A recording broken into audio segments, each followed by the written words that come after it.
number 60, where we've been talking for the last couple of episodes about one of the hermetic laws of the universe, the law of vibration. But it's also a scientific law as well.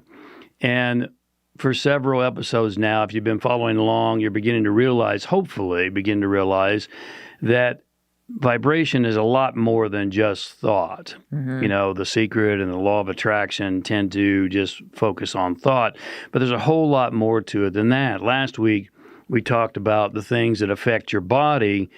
Let's move today to the mind. And so one of the things you'll realize as we go through this series is that you'll hear some issues repeated, and that's because everything is interrelated.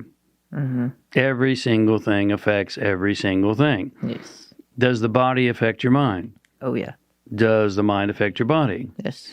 Yeah. For example, if you smoke marijuana, cigarettes, or drink alcohol, you might think, well, that affects my body, which is true. Yes.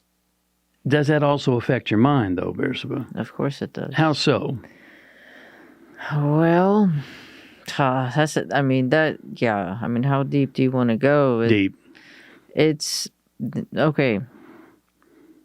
For example, if you smoke cigarettes, it does affect your mind. You're not able to think as clearly as you could. Easy for you to say. Yeah. Compared to a non-smoker. Correct. And you fill your body with toxins. So therefore, when you smoke, do you have to hang out with a certain kind of group? Yes. Do you have to, do you start listening and being attracted or watching certain things because of your behavior? You absolutely do. Mm-mm. And those affect vibration or frequency as well. Oh, yeah. So if you are, and let's focus on cigarettes, marijuana, and alcohol, and you hear the stereotypical law of attraction teaching say, change your thinking, change your world. Is it going to be a challenge to even change your thinking? Yes. And why is that? Well, you got to change the habit first. Right, because here's the reality on a physiological perspective is that each of these substances affect your brain function. Yes. They definitely affect your brain function. In fact, research proves that alcohol kills brain cells. Dr. Daniel Amen has done mounds of research and taken a lot of pictures of people's brains, and it proves that people who smoke pot have much less activity in the entire brain. Yes. And so, once again, if you want to change your thinking and your brain isn't functioning properly, particularly in the cerebral cortex, or what's known as the executive center, then you're not going to be able to do that as efficiently and effectively. Hopefully that makes sense to you.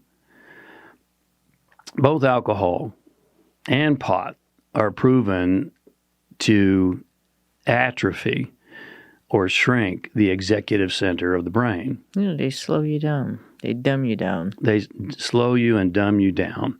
And then add to that high doses of mercury and chemicals from our food sources and from our water and on and on and on. And you'll realize how difficult it becomes to change your thinking when your brain is not functioning fully.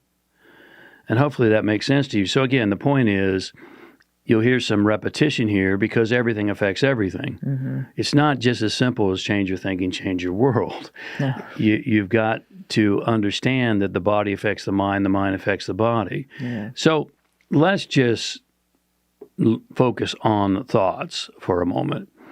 And studies in applied kinesiology prove that every single thought has an instantaneous neurophysical impulse throughout your entire body. Every single thought and feeling, by the way, that either does what to you? It either strengthens you or does what, Bersabeh? Weakens you. It weakens you. And you've had experience with this. Oh, yeah. What's your natural state? Is to be in power. is to be strong, is to be powerful. And so anytime you're not totally vibrant, vital, and alive, the reason is because you're doing something to take yourself out of your natural state. I hope that makes sense to you. Yeah. Every single thought, I'm going to repeat this because it's important to grab, every single thought and feeling, which we're not talking about specifically today, pulsates a neurophysical impulse through the entire body that either strengthens or weakens you. And so everything counts. Everything counts. One of the things that we challenge our clients to do sometimes is to document their thoughts for half a day. Have you paid attention, I know you have, to your thoughts for a half a day or a quarter of a day? Sure. Yes. And what do you realize? Unfortunately, they're mostly not empowering thoughts. It's unfortunate. You know, modern psychology tells us that we have what's called a negativity bias. And this goes all the way back to our ancestors who were constantly on the lookout for problems. And that served our ancestors. But the reality is there's not too many saber-toothed tigers running around today. No. And so, you know, this negativity bias really isn't serving us. Also, positive psychology tells us that a full 70% of what you've been programmed into, the beliefs and the ideas you've been programmed into, are self-limiting and disempowering. So it's a big job, isn't it? It's a very big job. I mean, most people find that the vast majority of the thoughts they have are disempowering, and it's for these reasons that we've just described. Transmuting your thoughts is a full-time job. Yes. But it's worth it. You know, one of the tools that Bersabeh and I utilize when we've either thought or verbalized something disempowering is we catch ourselves and what is it that we say? Cancel. Now, you might think that seems silly, but then we do something immediately after that, which is what? Something empowering. We replace it with a positive. That's right.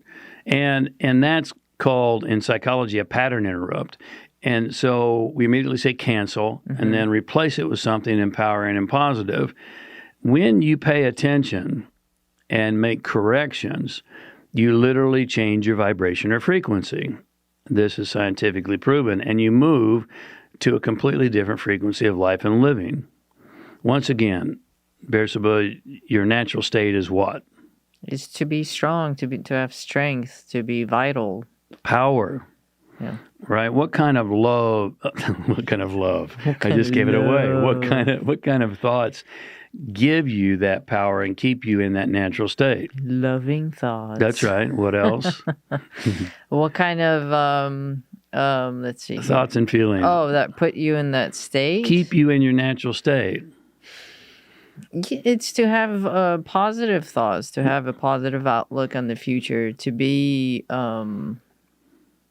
that's grateful. Oh, yes. Gratitude. Yes, to be to be grateful is a big one. Thoughts of love, thoughts of gratitude leave you in your natural state. Thoughts and feelings of the opposite take you out of your natural state and cause weakness. Yeah. This is really modern alchemy. This is transmutation. And that's what alchemy is all about, taking things of low value and turning them into something of high value. So we're going to challenge you to work on your thoughts. Pay attention. And maybe you want to take us up on the challenge of tracking them for half a day, or a quarter of a day, or an hour. It might be sobering. You might find that if you talked to, or if one of your friends or family talked to you the way you talk to yourself, they might not be your friends anymore. Yeah, you might not talk to them. So take this challenge, and then you literally, and again, you have to realize that the body and the mind go hand in hand. So pay attention to what you're putting into the body, because it's going to potentially pollute your objective of changing your thoughts as well. So it's a full spectrum. What were you going to say? No, I agree. It's a big job, and It's very rewarding. Very You can rewarding. clean it out. Very rewarding. Yeah. So hopefully this has been valuable for you. We want to thank you for a couple moments of your day. We'll continue next week. God Yes. bless. Lots Thank of you for love. being here. We'll see you We'll next see you Monday. then. Bye-bye. Bye.